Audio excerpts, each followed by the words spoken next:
ويوم نحشرهم جميعا يا معشر الجن قد استكثرتم من الإنس وقال أولياؤهم من الإنس ربنا استمتع بعضنا ببعض وبلغنا أجلنا الذي أجلت لنا قال النار مثواكم خالدين فيها إلا ما شاء الله إن ربك حكيم عليم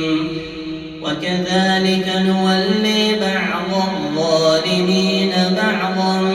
بما كانوا يكسبون يا معشر الجن والإنس ألم ياتكم رسل منكم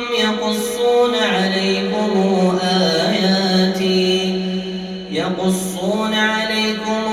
آياتي وينذرونكم لقاء يومكم هذا قالوا شهدنا على أنفسنا وغرتهم الحياة الدنيا وشهدوا على أنفسهم أن